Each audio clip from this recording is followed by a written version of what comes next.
సంఘాల్లో దేవుని మాటలు అస్సలు ఉండవు. కారణం ఏమిటి? దేవుని మాటలు చెప్పే బోధకులు ఎందరో ఉన్నారు.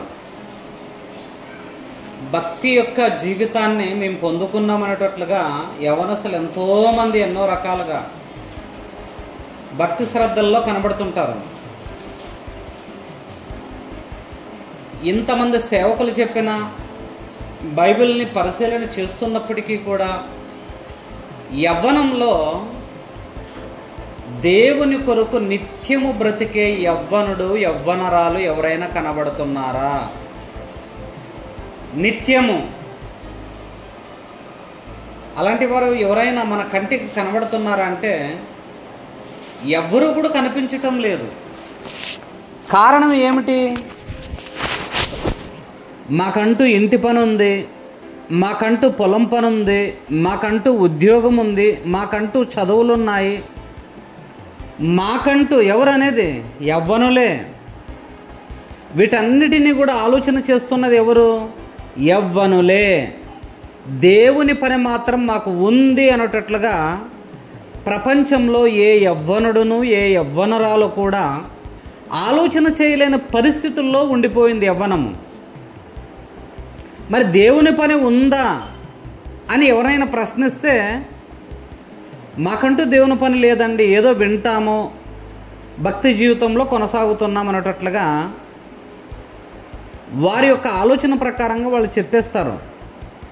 అయితే వారి ఆలోచనలు వేరు, దేవుని యొక్క ఆలోచన వేరు, ప్రపంచం యొక్క ఆలోచన వేరు, దేవుని యొక్క ఆలోచన వేరు అని మనం అందరం కూడా ముందుగా ఆలోచించాలి. ఎందుకంటే చిన్నపిల్లల నుంచి మొదలుకొని యవ్వనులు మొదలుకొని వృద్ధుల వరకు కూడా అందరినీ కూడా ఆలోచన చేస్తున్నది ఎవరు అంటే దేవుడే. ఎవరు ఆలోచన చేస్తున్నారు? దేవుడే. దేవుడు ఆలోచన చేస్తున్నాడు కాబట్టి మరి దేవుని పనిలో యవ్వనులు ఎందుకు లేకపోతున్నారు? వృద్ధులు ఎందుకు లేకపోతున్నారు? సమస్త మనుషులను సర్వ మానవాళిని కూడా సృష్టించినది దేవుడైనప్పుడు మరి దేవుని కొరకైన పని కూడా మనుషులకు ఉండాలి కదా. ఎందుకు లేకపోతుంది అని ఆలోచన చేస్తే ప్రేమైన వాళ్ళరా, యవ్వనంలో దేవుడు కనిపించడు, యవ్వనంలో ఏది కూడా కనిపించదు. అందుకే యవనస్తుల గురించి యెషయా గ్రంథము 40వ అధ్యాయము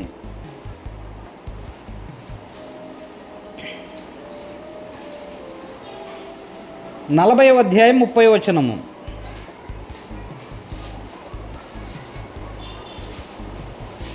బాలురు సొమ్మసిల్లుదురు, అలయుదురు, యవ్వనస్తులు తప్పక తొట్టిల్లుదురు అన్నాడు. చూడండి, యవనస్తుల గురించి ఏమంటున్నాడు? తప్పక తొట్టిల్లుదురు, తప్పక యవనస్తులు తొట్టిల్లుదురు అని దేవుడే చెప్పాడంటే ఈరోజు యవ్వనస్తుల యొక్క పరిస్థితిని మనం ఆలోచన చేస్తే వారి యొక్క జీవితం ఎలా కనబడుతుందంటే ఈరోజు చాలా చండాలంగా బ్రతుకుతున్నారు. వాళ్ళ నడవడికలు బాలేవు, వాళ్ళ మాట తీరు బాలేదు, వారి యొక్క ప్రవర్తన జీవితం కూడా ఎలా ఉంది అంటే తొట్టిల్లునట్టుగానే ఉంది, దేవుడు చెప్పినట్టుగానే ఉంది. ముఖ్యంగా యవనస్తులు ఏమంటున్నాడు? తప్పక తొట్టిల్లుదురు అన్నాడు. చూడండి, ఖచ్చితంగా పడిపోతారు వాళ్ళు, నిలవరు అనే మాటను ఉపయోగిస్తున్నాడు. చూడండి, కాబట్టి యవ్వనస్తుల విషయంలో యవ్వనస్తులు ఎందుకు ఆలోచన చేయలేకపోతున్నారు? వారు అనుకుంటే దేనినైనా కూడా చేయగలరు. యవనస్తులు అనుకుంటే దేన్నైనా కూడా చేయగలరు, కానీ దేనిని కూడా ఆలోచన చేయలేని పరిస్థితుల్లో యవనస్తులు ఉన్నారని మనమందరం కూడా ఆలోచించాలి. ప్రతి ఒక్కరిని కూడా ఆలోచన చేసుకుంటూ వెళ్ళగలిగితే వారి యొక్క యవ్వన జీవితం ఎలా ఉందంటే ఈరోజు ఎవ్వరూ కూడా ఓరవలేని పరిస్థితి యవ్వనాన్ని, యవనస్తులను. కారణం ఏంటి? వాళ్ళు చేసే పనులు సరిగా ఉండవు, వాళ్ళ ఆలోచనలు బాగుండవు, పెద్దలకి వినయ విధేయతతో లోబడే తత్వం కూడా వారికి ఉండదు. ఉంటుందంటారా? అస్సలు పెద్దలు ఏదైనా చెప్పారనుకోండి, ఆ మాటను వినలేని పరిస్థితి. ఎందుకు వినలేకపోతున్నారంటే వారి యొక్క యవ్వనము అటువంటిది, అంటే అహంకారమైనది, దురాలోచనతో నిండినది, గర్వంతో నిండినది, దేవునికి లోబడేది కాదు, పెద్దలంటే గౌరవించేది కాదు, వినయ విధేయతతో నడుచుకోవాలన్న ఆలోచన కూడా యవ్వనస్తులకి ఉండదు అని మనం ముందుగా ఆలోచన చేయాలి. ఎందుకంటే యవ్వనస్తులు తప్పక తొట్టిల్లదురు. దేంట్లోన? ప్రతి దాంట్లో కూడా. ఏదో 1000కి ఒక్కరు ఆ యవ్వనస్తుడు పర్లేదండి, చాలా మంచివాడండి అని 1000కు కూడా ఒక్కరు కాదండి, 1,00,000కి ఒక్కరు చెప్పుకోవాలంతే. ప్రతి ఒక్కడు కూడా అల్లరితో కూడిన ఆటలు, ప్రతి ఒక్కడు కూడా అల్లరితో కూడిన మాటలు, ప్రతి ఒక్కడు కూడా అల్లరితో కూడిన ప్రవర్తన. ప్రతి ఒక్కరూ, మగపిల్లలైతేనేమి ఆడపిల్లలైతేనేమి, అల్లరితో కూడిన ఆలోచనలే. మంచి భక్తి జీవితము, మంచి దేవుని పని, మంచి కుటుంబ ఆలోచనలు కలిగిన యవ్వనస్తులు ఎవరైనా ఉన్నారంటే అలాంటి వారు అస్సలు కనిపించరు. ప్రేమైన దేవుని వల్లరా, అయితే దేవుడు ఇశ్రాయేలుకు అందుకే ఒక నియమాన్ని నియమించాడు. 10 ఆజ్ఞలు ఇచ్చాడు ఇశ్రాయేలుకి. మీరు ఈ పనులు చేయాలి, మీరు ఈ విధంగా కొనసాగించాలి. ఈరోజు దేవుని పనులు చెప్పేవాళ్ళు ఉన్నారో చెప్పండి? దేవుని ఆజ్ఞ ప్రకారంగా నడుచుకునేవారు ఎవరైనా కనబడుతున్నారా అంటే దేవుని ఆజ్ఞల ప్రకారంగా దేవుని చిత్తాన్ని నెరవేర్చే విధంగా ఎవరు కూడా కనిపించలేకపోతున్నారు.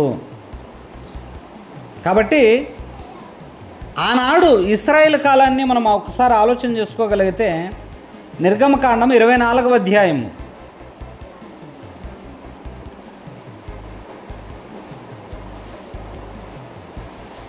5వ వచనము. ఇశ్రాయేలులో యవ్వనస్తులను పంపగా వారు దహన బలులు నర్పించి యెహోవాకు సమాధాన బలులుగా కోడెలను వధించిరి. యవ్వనస్తులందరూ ఏం చేశారు? దేవుడు సమాధానం పడేటట్లుగా కోడె దూడలను బలిచ్చినట్టుగా కనబడుతుంది. ఈరోజు ప్రతి యవ్వనస్తుడు కూడా దేవుని కొరకైన ఆలోచన కలిగిన మనస్తత్వం ఎవరికైనా ఉందా? చూడండి, ఇశ్రాయేలుకు ఒక నియమం ఉంది, ఇశ్రాయేలుకు ఒక పద్ధతి ఉంది. ఇశ్రాయేల్లో వృద్ధులకు ఒక ఆలోచన పెట్టాడు దేవుడు, పిల్లలకు ఒక ఆలోచన పెట్టాడు దేవుడు, యాజకులకు ఒక ఆలోచన పెట్టాడు దేవుడు, యవ్వనస్తులకు ఒక పనిని దేవుడు నియమించినట్టుగా కనబడుతుంది. మాకేమండి, ఏం పని ఉంది? మాకంటూ దేవుని పని లేదు, మాకంటూ ఏ పని పాట లేకుండే యవ్వనస్తులమండి అనేటట్లుగా ఈరోజు లోకంలో ఎంతోమంది ఎన్నో రకాలుగా యవ్వనస్తులు బ్రతుకుతున్నట్టుగా మనకు కనబడుతుంది. అందుకేనండి యవ్వనంలో ఉండగా తల్లిదండ్రులు కూడా తమ పిల్లలను, యవ్వనస్తులైన పిల్లలను మందలించటానికి భయపడిపోతారు. కారణం ఏంటంటే వాడు ఎప్పుడు ఏది మాట్లాడతాడో వాడికే తెలియదు. ఆమె ఎప్పుడు ఎలాంటి ప్రవర్తనతో ఉంటుందో ఆమెకే తెలియదు. యవ్వనము తల్లి మాట వినదు, యవ్వనము తండ్రి మాట వినదు, యవ్వనము పెద్దల మాట వినదు, యవ్వనము దేవుని మాటను కూడా వినుకోకున్నట్టుగా దేవుని శాపానికి గురైపోతుంది. ఏమైపోతుంది? దేవుని శాపానికి గురైపోతుంది. అందుకే యవ్వనంలో ఉంటున్న ప్రతి ఒక్కరూ కూడా ఆలోచించాలి. ఇశ్రాయేలుకు దేవుడు నియమించాడు యవ్వనస్తులు ఏం చేయాలని. ఆయన యవ్వనుల నుంచి మొదలుకొని వృద్ధుల వరకు, మరి పిల్లల వరకు కూడా చాలా వరకు కూడా అహంభావంతో బ్రతికిన పరిస్థితులు ఇశ్రాయేల్లో కూడా కనబడతాయి. అందుకేనండి ఆయనకు కోపం వచ్చి ఏం చేశాడంటే, ఆయన కోపం వచ్చి ఒకే రోజు 23,000 మంది కుప్ప కూలి పడిపోయేటట్లుగా చేశాడు. కారణం ఏంటి? దేవుని మాటను వినలేదు, సణుగులు, దేవుని మాట వినలేదు. ఇదంతా చూశాంలే, దేవుని మాట వినలేదు.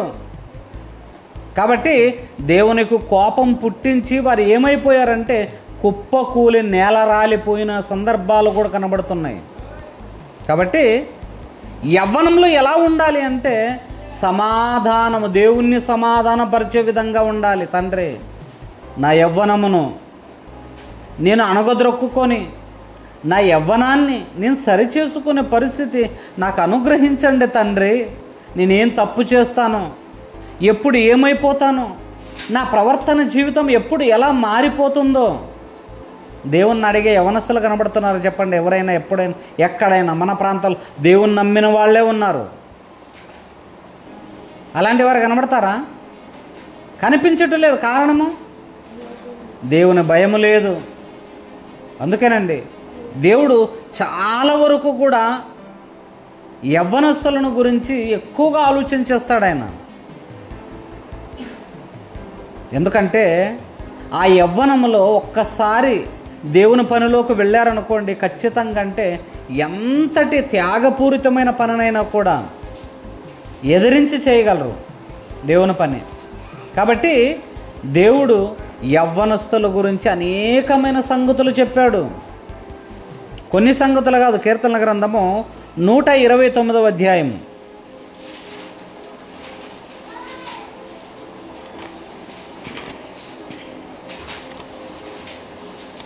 2వ వచనాన్ని మనం చదవగలిగితే,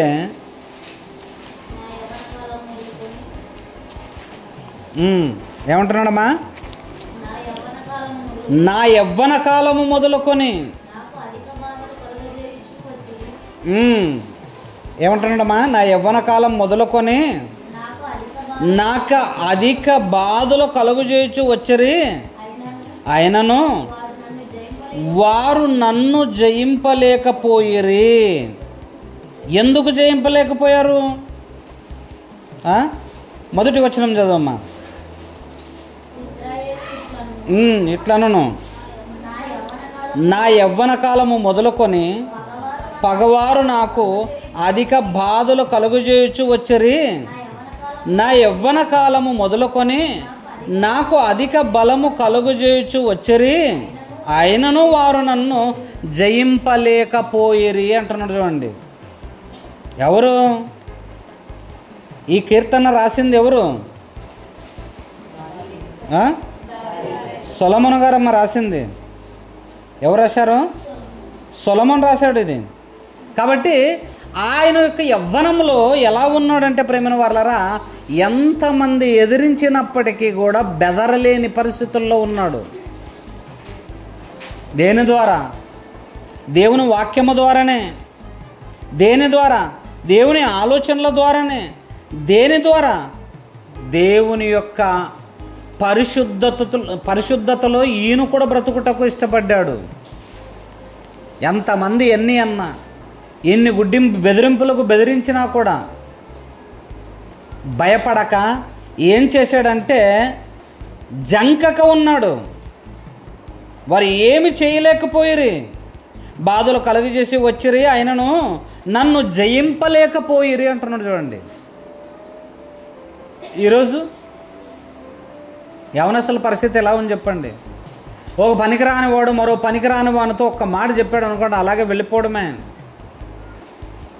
దేవుని భక్తి జీవితంలో బ్రతకలేని ఒక యవనరాలు ఎవరైనా అలాంటి యొక్క మాటలు విన్నారనుకోండి, భక్తి పారవశులైనప్పటికీ కూడా అలాంటి వారి యొక్క మాటలకి వెళ్ళిపోతూ ఉంటారు, లోబడుతుంటారు.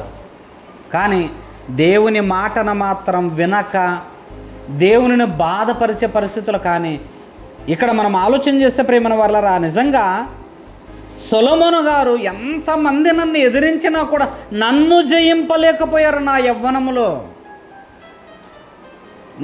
నా యవ్వనంలో ఎవరు కూడా నన్ను బెదిరింపలేకపోయారు, నన్ను జయింపలేకపోయారు. ఎన్ని అవమానాలు, నిందలు, బాధలు, కష్టాలు పెట్టినప్పటికీ కూడా నన్ను జయింపలేకపోయారు అంటున్నాడు. చూడండి, మరి ఈరోజు యవనస్తుల యొక్క పరిస్థితి సొలొమోను గారిని పోల్చుకుంటే ఇప్పుడు వారి పరిస్థితులు ఎలా కనబడుతున్నాయో చెప్పండి. చాలా డేంజర్. ఆనాడు యవనస్తులు ఎంత గొప్పగా, ఎంత ఘనత నొందిన యవ్వనస్తులుగా కనబడుతున్నారు. అదే విషయాన్ని సామెతల గ్రంథము 1వ అధ్యాయము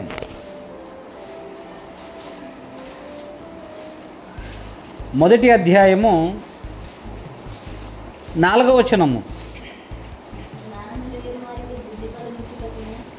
జ్ఞానము లేని వారికి బుద్ధి కలిగించుటకు యవ్వనులకు తెలివి వివేచనయు పుట్టించుటకును తగిన సామెతలు. జ్ఞానము గలవాడు విని పాండిత్యము వృద్ధి చేసుకొనును. వివేకము గలవాడు ఆలకించి నీతి సూత్రములను సంపాదించుకొనును. ఇది కూడా సొలొమోను గారి యొక్క సామెతలే. యవనస్తులు ఏం చేస్తారంట? తెలివి వివేచన పుట్టించుటకును తగిన సామెతలు. అలాంటి వారికి ఈ జ్ఞానం అవసరము. దేవుని వాక్యాన్ని వెతుక్కునే వారు ఉన్నారో చెప్పండి ఈ రోజుల్లో? సొలొమోను నిజంగా ఎంత జ్ఞానవంతుడై ఉండొచ్చు. తన యవ్వన జీవితంలో తను ఏం చేశాడు అంటే దేవుని కొరకే ఆశించాడు, దేవుని కొరకే వివేచించాడు, దేవునినే వెతుక్కున్నాడు, దేవునినే కోరుకున్నాడు. మరి ఈరోజు పనికిరాని అల్లరి చేత, పనికిరాని పోరంబోకులుగా మారిపోతున్న యవ్వనస్తులకి ఏ పాఠం చెప్తే వారి యొక్క మార్పు జరుగుతుంది చెప్పండి? ఏ మాటలు చెప్తే మార్పు జరుగుతుంది? ఎన్నిసార్లు చెప్పినా కూడా వారి యొక్క ప్రవర్తన జీవితం ఎలా ఉంటుందంటే చాలా పనికిరానిదిగా ఉంటుంది. ఎంత చెప్పినా కూడా వినిపించుకోరు. కారణం ఏంటి అంటే మొండి వైఖరి. కారణం ఏంటి అంటే పెద్దలను ఎదిరించుట. అందుకే తల్లిదండ్రులు కూడా ఏ మాట చెప్పడానికి కూడా భయపడుతుంటారు. పెద్దలు కూడా ఏదైనా చెప్పడానికి కూడా భయపడుతుంటారు. కారణం ఏంటంటే ఒక 2 మాటలు ఎక్కువగా వేశారనుకోండి, పెద్దలు కానీ తల్లిదండ్రులు కానీ, ఎప్పుడు ఏమైపోతాడో వాడికే తెలియదు. అంటే శరీరం మీద అంత కసిగా బ్రతుకుతున్నారు వాళ్ళు, శరీరంతో అంత పౌరుషంగా బ్రతుకుతున్నారు వారు. దేవుని జ్ఞానం కలిగిన వారు మాత్రము అలాంటి ఆలోచనలో ఉండకూడదని దేవుడు కోరుకుంటున్నాడు. 5వ వచనం చదవండమ్మా. జ్ఞానము గలవాడు విని పాండిత్యము వృద్ధి చేసుకొనును. వివేకము గలవాడు ఆలకించి నీతి సూత్రములను సంపాదించుకొనును. వీటి చేత సామెతలను, భావసూచక విషయములను, జ్ఞానుల మాటలను, వారు చెప్పిన గూఢ వాక్యములను జనులు గ్రహించాలి. నీవు చెబితే ఏదైనా కూడా జనులు వింటారు. యవ్వనంలో చెబితే జనులు వింటారు. ఒక యవ్వన స్త్రీ మంచిగా దేవుని వాక్యమును చేత పట్టుకొని మంచిగా ప్రకటించింది అనుకోండి, ఎవరండి అమ్మాయి నిజంగా ఎంత చక్కగా చెబుతుంది? అది రోడ్డుపైన నిలబడి తల్లిదండ్రులకు ఎదిరించుకుంటూ పెద్దలని అగౌరవపరిచే మాట్లాడను. ఆ అమ్మాయి వయసు వచ్చిందే కానీ ఏమైనా బుద్ధి ఉందా అంటారు. అమ్మాయికి వయసు వచ్చిందే కానీ ఏమైనా కనీస జ్ఞానం ఉందా? తల్లిని అలా ఎదిరిస్తుంది, పెద్దలను అలా అగౌరవపరిచే మాటలు మాట్లాడుతుంది. అందుకే పాండిత్యం వృద్ధి చేసుకోవాలి, మంచిగా బ్రతకటం నేర్చుకోవాలి యవనస్తులు. భవిష్యత్తు కాలంలో వృద్ధాప్యం వచ్చినప్పటికీ కూడా నువ్వు ఎలా బ్రతకాలో, ఎలా జీవించాలో నీవు బ్రతుకుతావు, నీ పిల్లలకు కూడా నేర్పిస్తావు వాటిని. ఇప్పుడే మనం చెడిపోయామనుకోండి, యవ్వనంలోనే చెడిపోయిన వారు ఉన్నారనుకోండి, యవ్వనంలో చెడిపోయిన వారు వృద్ధాప్యంలో బాగా కాగలరా చెప్పండి? కష్టము, చాలా కష్టము. కాబట్టి ఏమంటున్నాడు? జ్ఞానము లేని వారికి బుద్ధి కలిగించుటకును, యవ్వనులకు తెలివి వివేచన పుట్టించుటకును తగిన సామెతలు.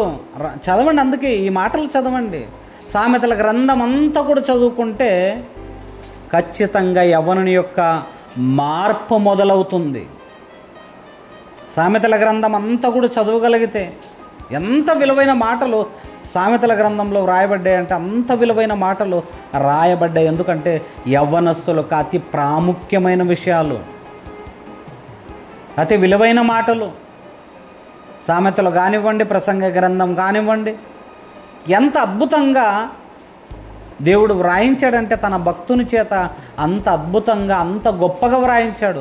చెడు కార్యములకు దూరంగా ఉంటారు, అసభ్యకరమైన ప్రవర్తనకు దూరంగా ఉంటారు. ఈరోజు ఒక్కొక్క యవ్వనస్తును చూస్తే వాళ్ళ యొక్క విచ్చలవిడితనాన్ని ఒక్కసారి ఆలోచించండి. చిరిగిపోయిన ప్యాంట్లు, ఆడవాళ్ళు వేసుకునే జాకెట్లు ఎలా ఉంటాయి, ఫిట్గా, అంగీలు కూడా అలా తొడుక్కొని వాళ్ళ కండాబలం చూపించుకుంటూ పనికిరాని కటింగుల చేత, పనికిరాని పోరంబోకు మాటల చేత ఎంత విచ్చలవిడిగా బ్రతుకుతుంటారంటే అంత విచ్చలవిడిగా వారి యొక్క ప్రవర్తన జీవితం మనకు కనబడుతుంది. తప్పు, నీ ప్రవర్తన దిద్దుకుంటున్నాడు దేవుడు. అందుకే సొలొమోను గారిని ముందుంచాడు. అందుకే ఇశ్రాయేల్లో కొంతమంది యవ్వనస్తులను చూపించాడు. అందుకే చెప్పాడు ఏమని, యవ్వనస్తులు తప్పక తొట్టిల్లదురు. దేవుడు చెప్పాడు కదా, నేను తొట్టిల్లకూడదనే ఆలోచనలో కసితో ఎవరైనా బ్రతకగలరా చెప్పండి? ఇవన్నీ కామన్లే, ఇవన్నీ నార్మల్లే, మేము చూసినవి విన్నవేలే. అదే విషయాన్ని ప్రసంగి గ్రంథంలో మనం కొన్ని విషయాలు చదువుకోగలిగితే, ప్రసంగి గ్రంథము 11వ అధ్యాయము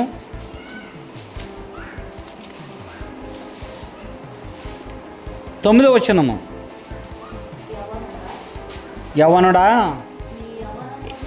నీ యవ్వన కాలమందు సంతోషపడము, నీ యవ్వన కాలమందు నీ హృదయము సంతుష్టిగా ఉండనిమ్ము, నీ కోరిక చొప్పునను నీ దృష్టి యొక్క ఇష్టము చొప్పునను ప్రవర్తింపుము.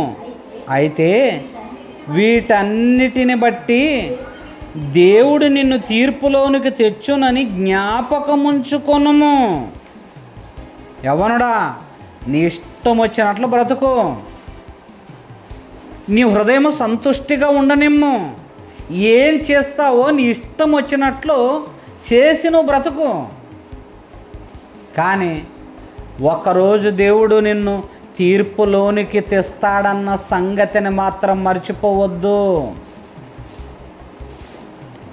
తీర్పుంది, జాగ్రత్త అంటున్నాడు. అంటే దేవుడు జాగ్రత్త పరుస్తున్నాడా లేకపోతే లాలించి మాట్లాడుతున్నాడా? జాగ్రత్త చెప్తున్నాడు యవ్వనస్తులకి. యవ్వనుడా,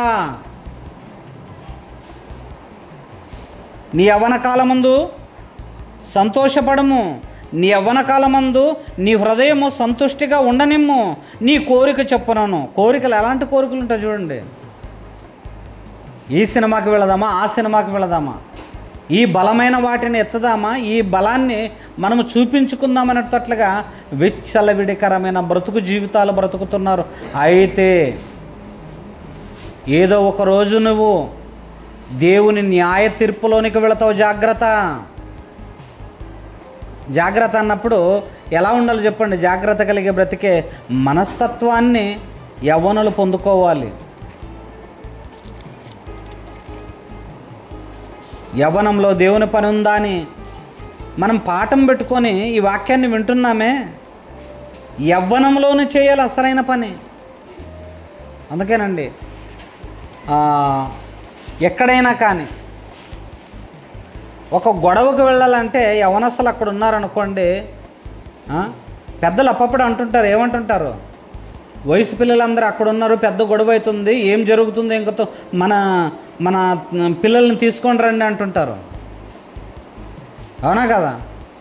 వాడు వీడు గొడవ పడుకున్నాడంటే ఎవడి బలం ఎంత అనేది చూపించుకుంటూనే గొడవ పడుతుంటారు. కానీ దేవుని వాళ్ళారా, ఇది కాదు. యవ్వనంలో చేయవలసినది గొడవలు కాదు. యవ్వనంలో చేయవలసింది నీ ఇష్టానుసారమైన బ్రతుకు కాదు. యవ్వనంలో నీ బ్రతుకును సరిదిద్దుకుంటే, సరిచేసుకుంటే జాగ్రత్తగా నువ్వు ఉన్నట్టు లెక్క. లేదు ఎవ్వరు చెప్పినా వినలేదు, సేవకులు చెప్పినా వినలేదు, దేవుడు చెప్పినా వినలేకపోతున్నావంటే అయితే ఒకరోజు నువ్వు తీర్పులోనికి వస్తావన్న సంగతిని మర్చిపోవద్దు.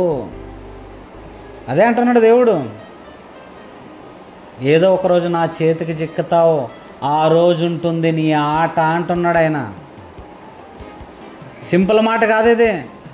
దేవుడు భయపెట్టిస్తున్నాడు ఎవరిని? యవ్వనస్తులను భయపెట్టిస్తున్నాడు దేవుడు. భూమి మీద నీ బలాన్ని నువ్వు చూపించుకున్నావేమో, భూమి మీద నీ ధైర్యంను నువ్వు చూపించుకున్నావేమో, భూమి మీద నీ విచ్చలవిడితనాన్ని చూపించుకున్నావేమో, ఒక్కరోజు నా చేతికి చిక్కుతావు చూడు, ఆ రోజు నువ్వేమైపోతావో ఆలోచించు అంటున్నాడు. సామెతల గ్రంథం 20వ అధ్యాయము 29వ వచనము.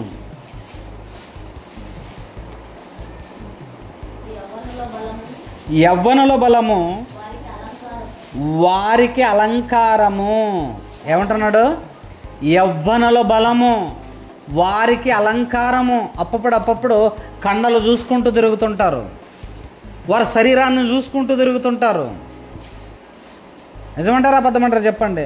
చాలామంది యవనస్తులు చూడండి, ఎక్కువ శాతము ఎలాంటి వస్త్రాలు ధరించుకుంటారంటే టైట్గా ఉండే వస్త్రాలు ధరించుకోవటం ఇష్టపడుతుంటారు. ఎందుకంటే వారి బలాన్ని వారు చూసుకొని మురిసిపోతుంటారు,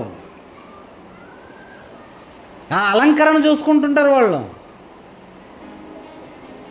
పదే వారి యొక్క కండలు చూసుకోవటము, వారి యొక్క బాడీ చూసుకోవటము, ఇలాంటివి చూస్తూ ఆనందిస్తుంటారు.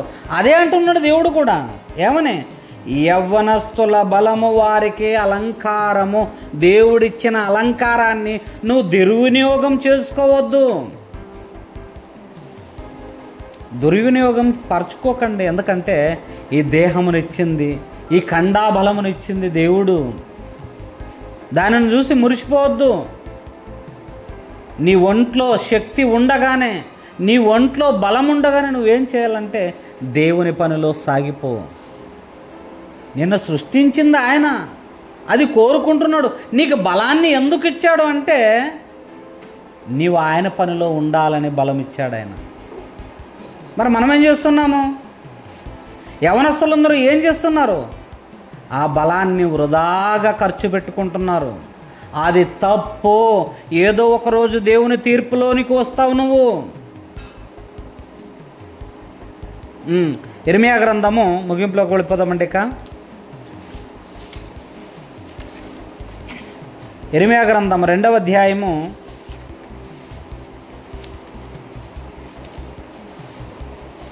2వ వచనము. 2వ అధ్యాయం 2వ వచనము. మొదటి వచనం నుంచి చదువుకుందామండి. మరియు యెహోవాకు నాకు ప్రత్యక్షమై ఇలాగు సెలవిచ్చెను, నీవు వెళ్ళి యెరూషలేము నివాసుల చెవులలో ఈ సమాచారము ప్రకటింపుము. యెహోవా సెలవిచ్చినదేమనగా, నీవు అరణ్యములోను విత్తనములు వేదగిన దేశములోను నన్ను వెంబడించుచు నీ యవ్వన కాలంలో నీవు చూపిన అనురాగమును, నీ వైవాహిక ప్రేమను నేను జ్ఞాపకం చేసుకొనుచున్నాను అన్నాడు. చూడండి, అబ్బా, యవ్వనంలో నువ్వు చూపించిన ప్రేమ, అనురాగమును, నీ అనురాగమును, నీ వైవాహిక ప్రేమను జ్ఞాపకం చేసుకొనుచున్నాను. దేవుడు యవ్వనస్తుల గురించి మాట్లాడుతున్నాడు. నువ్వు చూపించిన ప్రేమ యవ్వనంలో చూపించావు. నిజంగా అంటే యవ్వనంలో పిచ్చి పిచ్చి శాస్త్రాలన్నీ కూడా చేస్తుంటారు. యవ్వనంలో ఉండే అబ్బాయిలు ఏం చేస్తుంటారంటే యవ్వనంలో ఉన్న అమ్మాయిలను చూసుకుంటూ తిరుగుతుంటారు. యవ్వనంలో ఉన్నటువంటి అమ్మాయిలు ఏం చేస్తుంటారు? యవ్వనంలో ఉండే అబ్బాయిలను చూసుకుంటూ తిరుగుతుంటారు. కానీ ఈ యవ్వనస్తుల గురించి ఏమంటున్నారంటే, నీ యవ్వన కాలంలో నువ్వు చూపిన అనురాగమును, నీ వైవాహిక ప్రేమను నేను జ్ఞాపకం చేసుకొనుచున్నాను అన్నాడు. చూడండి, అన్నిటినీ కాదనుకున్నావు, నీవు నా మీద ప్రేమ కలిగి ఉన్నావు. దేవుని కొరకు అలాంటి ప్రేమను చూపించేవారు ఉన్నారు చెప్పండి ప్రేమను వర్లరా. చూపించాలి, అదే కోరుకుంటున్నాడు ఆయన. నాయన నువ్వు పని చేయాలి, నాయన పని చేయాలి, నువ్వు నిన్ను పుట్టించింది నేను కదా, నాకు కావాలని, నా కొరకు నువ్వు జీవించాలని మంచి ఖండాబలం ఇచ్చాను నేను, మంచి యవ్వనాన్ని ఇచ్చాను నేను, కానీ దానిని లోకంలో నువ్వు వృధా చేసుకుంటున్నావే.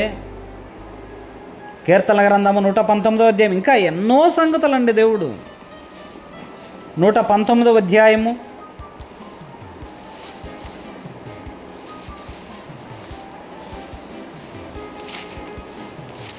9వ వచనం చూడండి. యవ్వనస్తులు దేని చేత తమ నడతను శుద్ధి చేసుకొందరు, నీ వాక్యమును బట్టి దానిని జాగ్రత్త చూచుకొనుట చేతనే కదా. ఎలా శుద్ధి చేయబడుతున్నారు? నీ వాక్యము చేతనే కదా. యవ్వనస్తులు మంచి పేరు సంపాదించాలంటే వాక్యాన్ని ఫాలో కావాలి. యవ్వనస్తులు తమ నడతను జాగ్రత్త పరచుకోవాలంటే ఏం చేయాలంటే దేవుని యొక్క వాక్యమును బట్టే. అందుకే వాక్యం వినండి, వాక్యం నేర్చుకోండి, వాక్యం చదవండి. ఏదో ఒక మాట నిన్ను పరిశుద్ధతలోకి నడిపిస్తుంది, పవిత్రతలోకి నడిపిస్తుంది, ఏదో ఒక మాట. కానీ యవనస్తులందరూ కూడా దేవుని యొక్క వాక్యము చేత శుద్ధి కాకున్నట్టుగా ఏమైపోతున్నారంటే అపవిత్రతలోకి వెళ్ళిపోతున్నారు. వాక్యం అవసరం లేదు. ఎవరైనా యవనస్తులు మంచిగా బైబిల్ పట్టుకొని చర్చికి వెళ్ళే పిల్లలు కనబడుతున్నారో చెప్పండి? ఈరోజు కనబడతారమ్మా? ఎవరైనా బైబిల్ పట్టుకొని పరిశుద్ధంగా భక్తిపరులుగా చర్చికి వెళ్ళేవారిగా కనబడుతున్నారు ఎవరైనా? ఎవ్వరూ కనిపించటం లేదు. కారణం ఏంటి? అహంకారముతో నిండిపోయింది యవ్వనము, దురాలోచనతో నిండిపోయింది యవ్వనము. నువ్వు ఒక్కసారి వాక్యాన్ని పట్టి చూడు, నీ ప్రవర్తన అంతా కూడా ఏమైపోతుందంట? శుద్ధిపరచబడుతుంది, పరుచుకుంటారు. మీ నడతలు మారిపోతాయి, మీ ఆలోచనలు మారిపోతాయని వాక్యం చెబుతుంది. దేవుని మాటలు వినండి, దేవుని ఆలోచనలో బ్రతకండి. ఎందుకంటే చిన్న జీవితంలో పనికిరాని ఆలోచనలన్నీ చేసి కూడా, ఈ చిన్న జీవితంలో పనికిరాని పనులన్నీ చేసి దేవునికి బాధ మిగిలిచ్చే వారిగా యవ్వనస్తులు ఉండకూడదని దేవుని యొక్క వాక్యం చెబుతుంది. యవ్వనాన్ని కలిగించింది దేవుడండి. ఆ యవ్వన బలము చేత దేవుని మహింపరచాలి. లేదంటే మీరు ఎంత ఖండాబలము కలిగిన వారైనను, లోక సంబంధమైన జ్ఞానం కలిగిన వారైనను మీ జీవితం అంతా కూడా వృధానే. చివరిగా రోమిలకు రాసిన పత్రిక 12వ అధ్యాయం చదువుకొని ముగించుకుందామండి. 12వ అధ్యాయము 2వ వచనము. రోమిలకు రాసిన పత్రిక 12వ అధ్యాయము